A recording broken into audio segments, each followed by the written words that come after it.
Uncle, ఏమైంది uncle? ఏం లేదమ్మా.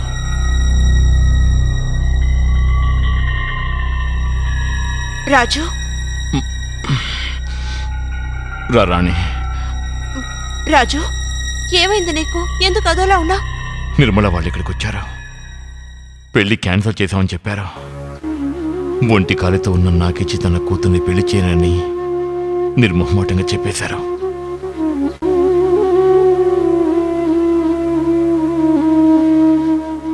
శుభలేఖలు అందరికీ పనిచేశారు.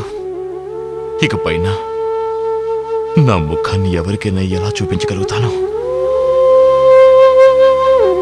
నీకు చేసిన ద్రోహానికి ఆ దేవుడే శిక్ష విధించాడు. ఇకపై నేను ఒంటరివాణ్ణి. నన్ను క్షమించు రాణి. నువ్వెక్కడికి వెళ్ళిపో. ఎందుకు ఇలా విరక్తిగా మాట్లాడుతున్నావు రాజు? రాణి, ఇక నాకు ఎవరున్నారు? ఇలా మాట్లాడుకు రాజు. నీకు నేను లేనా? రాణి, నువ్వేమంటున్నావు? అవును రాజు, నా మనసులో అప్పటికి ఇప్పటికీ ఒకరే ఉన్నారు. అది నువ్వే. ఏంటి, నువ్వు నన్ను ప్రేమిస్తున్నావా? నువ్వు చెప్పేది నేను నమ్మొచ్చారని? తప్పకుండా రాజు. నిజంగానే చెప్తున్నావా? మనకి పెళ్లి జరుగుతుందంటావా? తప్పకుండా పెళ్లి చేసుకుంటాను. రాణి, నీ విశాల హృదయం ముందు నేనేమీ కాను. రాణి, నీకు నేను ఎంత ద్రోహం చేశాను. మీరు అంగీకరిస్తే మీకు నిశ్చయమైన అదే ముహూర్తానికి మన పెళ్లి జరుగుతుంది. రాణి,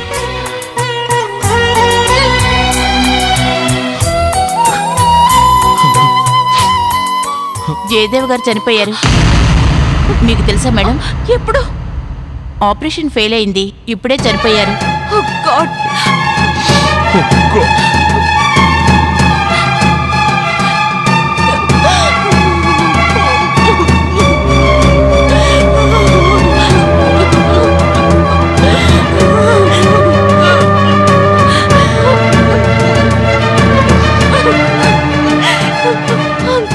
పదమ్మా.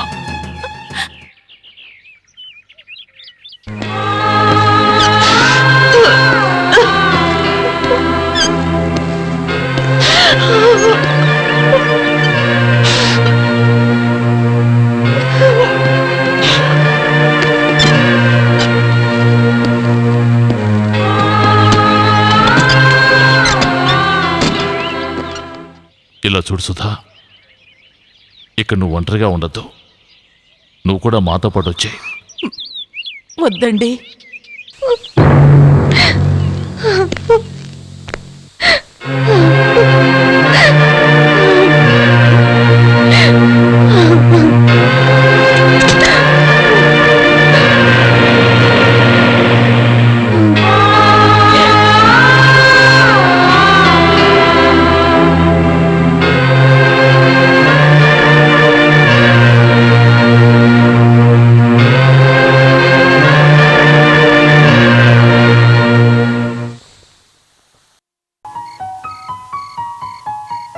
మేడం, మరి నేను బయలుదేరుతానా?